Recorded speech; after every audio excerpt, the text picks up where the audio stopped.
बाल विकास। बाल विकास में कम्युनिस्ट ने 1628 ईस्वी में बाल बड़ी स्कूल खोला था, यानी स्कूल ऑफ इन्फेंसी की स्थापना की थी 1628 ईस्वी में। और 1657 ईस्वी में इन्होंने चित्रित पुस्तकें बनाई थी।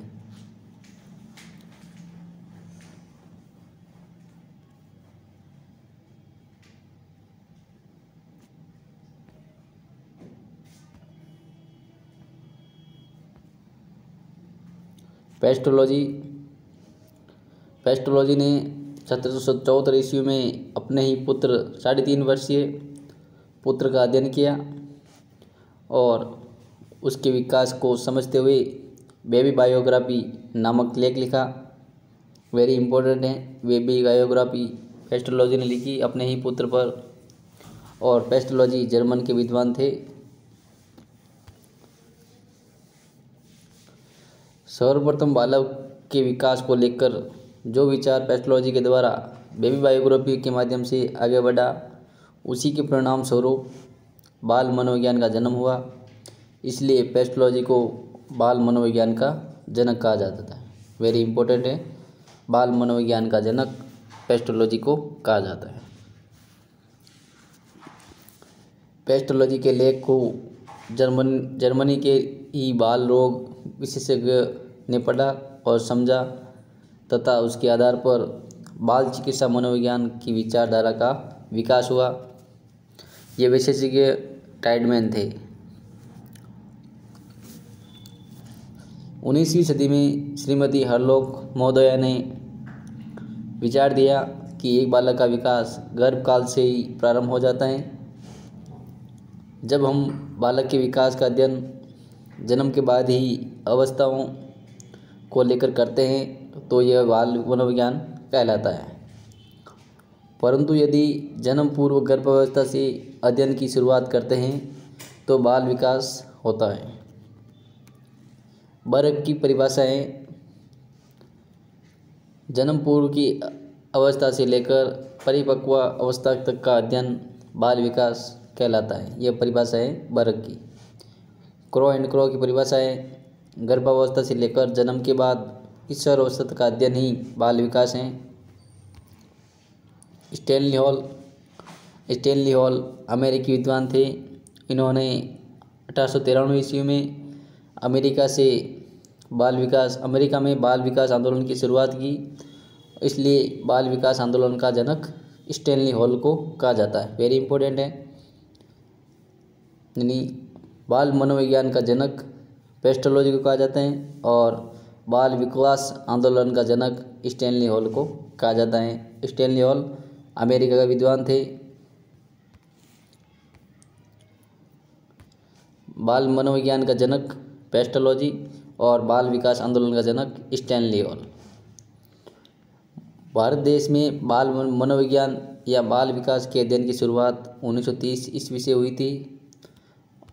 और एक बालक के विकास में किसका योगदान होता है, किस का योगदान रहता है बालक के विकास में? तो बालक के विकास में वंशक्रम और वातावरण का महत्वपूर्ण योगदान रहता है। वुडवर्थ, एक बालक के विकास में उसके वंशक्रम एवं वातावरण की भूमिका महत्वपूर्ण रहती है। और वुडवर्थ के अनुसार विकास वंशक्रम और वातावरण का गुणनफल है। वेरी इम्पोर्टेंट है। वुडवर्थ का मानना है कि एक बालक का विकास उसके वंशक्रम एवं वातावरण का गुणनफल होता है। ये परिभाषा वेरी इंपॉर्टेंट रहती है, पूछे जाने की संभावना भी है इससे। बालक के जन्म एवं विकास में वंशक्रम की भूमिका। माता पिता से पीढ़ी दर पीढ़ी गुणों का संतानों में आगमन ही वंशक्रम है, यानी माता पिता से अगली पीढ़ी में गुणों का संतानों में आगमन ही वंशक्रम होता रहता है। मानव विकास का प्रारंभ एक माता और एक पिता के सहयोग से गुणसूत्रों का स्थानांतरण एवं संयोग होता है, जिससे हमारे जीवन की शुरुआत होती है। एक मानव कोशिका में कुल 46 गुणसूत्र पाए जाते हैं, जिसमें से 23 गुणसूत्र माता के होते हैं और 23 गुणसूत्र पिता के होते हैं। माता के गुणसूत्र यानी 23 गुणसूत्र जनन कोष यानी अर्धकोष होते हैं और इसको मातृकोष भी कहा जाता है, और पिता के 23 गुणसूत्र को जनन कोष यानी पितृकोष कहा जाता है। माता के 23 गुणसूत्र और पिता के 23 गुणसूत्र मिलकर 46 गुणसूत्र बनते हैं और इनको जाइगोट कहा जाता है या फिर संयुक्त कोष कहा जाता है। ये वेरी इंपॉर्टेंट है। और इसकी आकृति होती है जाइगोट की, एक सुई के नोक के आकार की बराबर होती है इसकी आकृति, और इसी कोशिका से हमारा जीवन प्रारंभ होता है।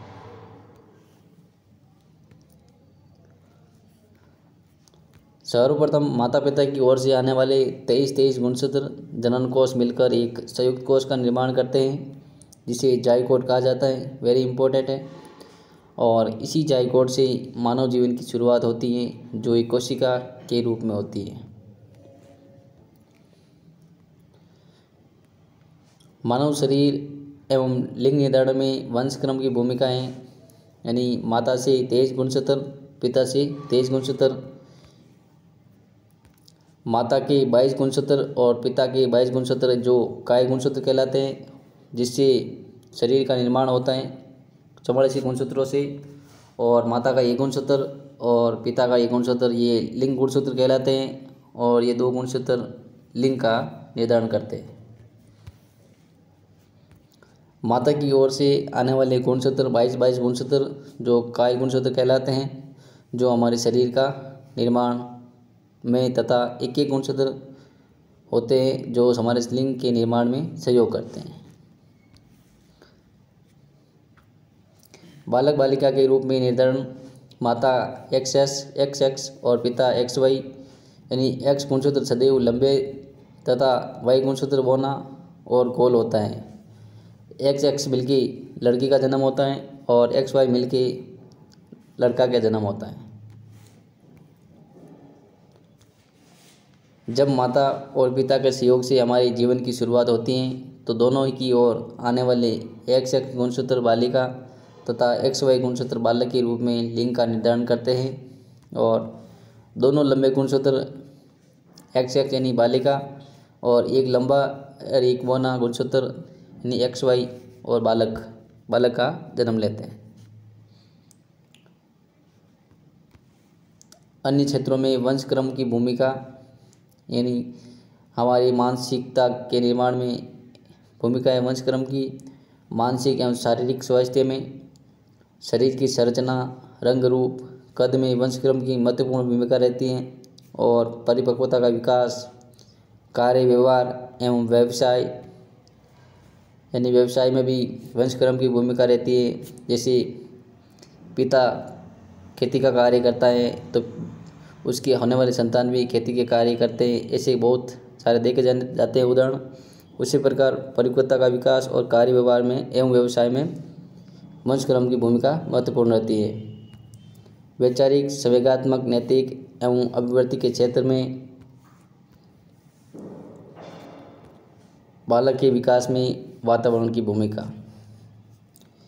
एक बालक के विकास में प्राकृतिक एवं सामाजिक कारकों का जो प्रभाव देखा जाता है, सरल शब्दों में उसे हम वातावरण कहते हैं। वुडवर्थ के अनुसार वातावरण की परिभाषाएं वे सभी तत्व जो जन्म से ही हमें प्रभावित करना प्रारंभ कर देते हैं वे वातावरण कहलाते हैं।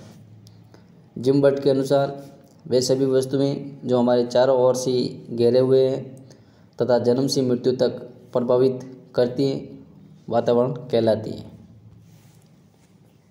रोज के अनुसार वातावरण की परिभाषाएं, वातावरण वह बाह्य शक्ति है जो बालक को जन्म से ही प्रभावित करने लगती है। ये रोज की परिभाषा है। वातावरण, प्रमुख वातावरणीय कारक एवं घटक। दोस्तों, आगे बढ़ने से पहले अभी तक हमारे चैनल को सब्सक्राइब नहीं किया है तो सब्सक्राइब कर लेना और इस वीडियो को लाइक और शेयर ज़रूर कर देना। तो वातावरण, प्रमुख वातावरण के कारक हैं। सबसे पहले जन्म स्थान। किसी भी बालक का विकास उसके जन्म स्थान से संबंधित ग्रह, नक्षत्र, चंद्रमा, सूर्य की गति से प्रभावित होता है। जन्म कर्म, जन्म क्रम यानी एक बालक का जन्म क्रम भी उसके विकास को प्रभावित करता है तथा एक विशेष शोध में निष्कर्ष प्राप्त हुआ कि पहली व अंतिम संतान की अपेक्षा बीच वाली संतानों का विकास अच्छा होता है। पोषण, एक बालक को जो भी खाने पीने के लिए दिया जाता है वह पोषण कहलाता है, परंतु इसके लिए ज़रूरी है कि उसमें सभी प्रकार के आवश्यक पोषक तत्व मौजूद हो। परिवार का वातावरण, किसी भी बालक का जन्म जिस परिवार में होता है उस परिवार का वातावरण उसके विकास को प्रभावित करता है तथा यह शारीरिक, मानसिक, सामाजिक, नैतिक स्तर पर प्रभाव पड़ता है। विद्यालय का वातावरण, किसी भी विद्यालय का माहौल तथा बालकों के प्रति समझ उनके विकास को प्रभावित करती हैं। खेल का मैदान, बालक के शारीरिक, मानसिक विकास में खेल मैदान का विशेष योगदान रहता है तथा इससे ही भी अधिक बालक में सामाजिकरण में इसका खास महत्व होता है। मित्र मंडली, एक बालक की मित्र मंडली के लोगों के आचरण एवं व्यवहार उनके विकास को प्रभावित करते हैं। समुद्र तल से दूरी, यानी समुद्र तल के आसपास के लोगों की अपेक्षा दूर रहने वाले लोगों का विकास ज़्यादा अच्छा माना जाता है। भौगोलिक वातावरण, मरुस्थल, मैदान, पहाड़ या भूमध्य रेखा से समीपता या दूरी जैसा भौगोलिक वातावरण भी एक बालक के विकास को प्रभावित करता है। अब ये बाल विकास से संबंधित सिद्धांत हैं। समान समरूपता या फिर समान प्रतिमान का सिद्धांत, यह सिद्धांत प्रस्तुत करता है सोरेनसन, और इस सिद्धांत के अनुसार सभी सजीव प्राणी अपने समान प्रतिमान वाली संतानों को ही जन्म देते हैं, यानी मनुष्य के मनुष्य ही और पशु के पशु ही और पक्षी के पक्षी ही जन्म देता है। समान सिद्धांत सोरेनसन द्वारा दिया गया, यानी पशु ही संतान होगी, पक्षी के पक्षी ही संतान होगी, यानी समान होगी। जनन द्रव्य या बीज कोषों या फिर अमरता का सिद्धांत, इसके यह सिद्धांत दिया था बीजमैन ने। यह सिद्धांत चूहों पर प्रयोग के आधार पर दिया था। बीजमैन ने कई पीढ़ियों तक के चूहों की पूंछ काटने के बाद भी कोई भी पीढ़ी ऐसी नहीं आई जो बिना पूंछ वाला चूहा पैदा हुआ हो। इस आधार पर बीजमैन ने कहा कि हमारा जनन द्रव्य यानी बीज कोष पीढ़ी दर पीढ़ी निरंतर बने रहते हैं तथा कभी भी समाप्त नहीं होती है। अर्जित गुणों के संक्रमण का सिद्धांत, यह सिद्धांत दिया था विकासवादी वैज्ञानिक लेमार्क ने दिया था। इस सिद्धांत के अनुसार जो गुण माता पिता के द्वारा अर्जित किए जाते हैं उन्हीं गुणों को कई बार संतानों में भी प्रकट रूप में देखा जाता है। जैसे लेमार्क ने जिराफ की गर्दन का उदाहरण प्रस्तुत किया है कि पहले जिराफ की गर्दन छोटी होती थी परंतु परिस्थितियों के साथ लंबी होने लगी और वर्तमान में संतानों में भी ऐसा ही देखा जा सकता है। मौलिक गुणों का सिद्धांत यह दिया था ग्रेगर मेडल ने दिया था, यानी इन्होंने मटर के दाने पर प्रयोग किया। लंबे पौधे वाले ये मटर और बौने पौधे वाले मटर पर प्रयोग किया। समान मात्रा में मटर के बीज यानी औसत लंबाई के पौधे 50% औसत और 25% लंबे, 25% बौने, और उसको प्राप्त हुए 50% लंबे और 50% बौने प्राप्त हुए। इस सिद्धांत के अनुसार कोई भी संकर प्राणी किस्म नस्ल कुछ पीढ़ियों के बाद पुनः अपने वास्तविक गुणों के ही रूप धारण कर लेते हैं। मौलिक गुणों के सिद्धांत के अनुसार ऐसा माना जाता है कि नानी के गुण नातिन में तथा दादा के गुण पौत्र में प्रकट हो जाते हैं। लगभग तीसरी पीढ़ी आते आते वास्तविक गुण प्रकट हो जाते हैं। गाल्टन का सिद्धांत, इन्होंने यानी 100% संतान जैसे माता पिता के सहयोग से 50% गुण माता के और 50% पिता का गुण होते हैं। फिर अगली पीढ़ी में दादी के गुण 25% और दादा के गुण 25%, और फिर अगली पीढ़ी में परदादी के गुण 12.5% और परदादी के प्रतिशत 12.5% गुण मिलते हैं। गाल्टन के अनुसार एक बालक में जो गुण पाए जाते हैं वे 50% माता पिता में से अर्जित करता है तथा 25% दादा दादी से अर्जित करता है। इसी क्रम में पूर्व की पीढ़ियों में क्रमशः आधे होते जाते हैं तथा एक सीमा के बाद शून्य हो जाते हैं। प्रत्यागमन का सिद्धांत, इस सिद्धांत के अनुसार कई बार ऐसा भी देखा गया है कि जो गुण माता पिता में पाए जाते हैं उनके ठीक विपरीत गुण लक्षण संतानों में प्रकट हो जाते हैं। जैसे हिरण्यकश्यप राजा की प्रहलाद जैसी संतान का होना। विभिन्नता का सिद्धांत, संभवतः यह देखा जाता है कि संतानों में पाए जाने वाले गुण लक्षण माता पिता के समान न होकर रंग रूप, कद काठी, व्यवहार के दृष्टिकोण से भिन्न भिन्न होते हैं।